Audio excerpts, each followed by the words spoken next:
Good morning everyone, I am Shilpa Das and welcome to 5 Paisa. अगर आपने अभी तक हमारे चैनल को सब्सक्राइब नहीं किया तो आप इसे जल्दी से सब्सक्राइब कर लें ताकि स्टॉक रिलेटेड ढेर सारी अपडेट्स आप तक लगातार पहुंचती रहें। इसके अलावा don't forget to hit the bell icon for more notifications. तो चलिए शुरुआत करते हैं इस वीडियो की और देखते हैं आज मार्केट का हाल, साथ ही 5 momentum stocks for the day और कुछ इंपॉर्टेंट स्टॉक्स से रिलेटेड न्यूज एंड अपडेट्स। सबसे पहले हम बात करते हैं निफ्टी और बैंक निफ्टी आउटलुक की। निफ्टी को अराउंड 16,400 का सपोर्ट मिल रहा है और 17,150 will act as resistance. Bank Nifty को अराउंड 35,000 का सपोर्ट मिल रहा है और 36,350 विल एक्ट एज रेजिस्टेंस। अब बात करते हैं 5 momentum stocks for the day की। आप इसे होल्ड कर सकते हैं 7 से 10 दिनों के लिए।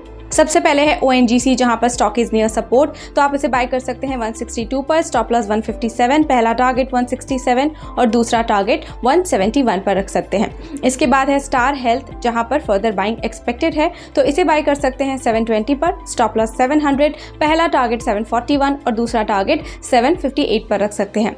इसके बाद बात करते हैं SFL की, जहां पर साइडवेज मूव टू एंड है, तो आप इसे बाय कर सकते हैं 3,561 पर। स्टॉप लॉस 3,475, पहला टारगेट 3,648 और दूसरा टारगेट 3,724 पर रख सकते हैं। फिर है रेन इंडस्ट्रीज, जहां पर बाउंस एक्सपेक्टेड है, तो आप इसे बाय कर सकते हैं 176 पर। स्टॉप लॉस 171, पहला टारगेट 181 और दूसरा टारगेट 185 पर रख सकते हैं। फिर है GMDC लिमिटेड, जहां पर रिकवरी ऑन कार्ड्स है, तो इसे बाय कर सकते हैं 189 पर। स्टॉप लॉस 184, पहला टारगेट 194 और दूसरा टारगेट 200 पर रख सकते हैं।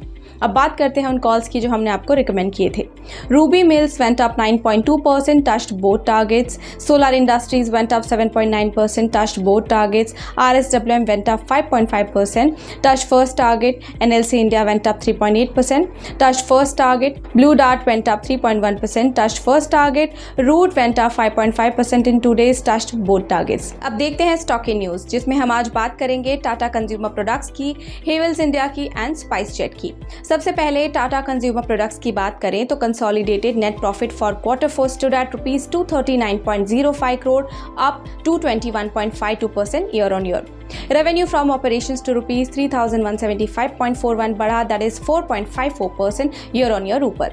हेवल्स इंडिया की बात करें तो Q4 consolidated net profit came at ₹3.53 billion versus ₹3 billion year on year. Q4 revenue was at ₹44.26 billion versus ₹33.4 billion year on year. वहीं Q4 EBITDA ₹5.2 billion versus ₹5.1 billion year on year. Q4 EBITDA margin 11.75% versus 15.21% year on year रहा। The company recommended a final dividend of ₹4.50 per share. SpiceJet की बात करें तो sources के हिसाब से the aircraft accident investigation bureau SpiceJet Mumbai Durgapur flight accident probe करेगी, जहां 17 लोग इंजर्ड हुए थे, 2 of them seriously after the aircraft encountered turbulence। वहीं एक्सीडेंट के बाद इंडिया के एविएशन रेगुलेटर DGCA ने इंस्पेक्शन शुरू कर दिया है of the entire SpiceJet fleet of 91 planes. Morning outlook में फिलहाल के लिए इतना ही। स्टॉक रिलेटेड और भी अपडेट्स के लिए हमारे चैनल 5 पैसा के साथ बने रहें और अपने फीडबैक और सजेशंस हमें कमेंट सेक्शन में जरूर देते रहें। अगर आपको ये वीडियो पसंद आया तो आप इसे लाइक और शेयर करें और हमारे चैनल को जरूर सब्सक्राइब करें। Also stay tuned for more updates.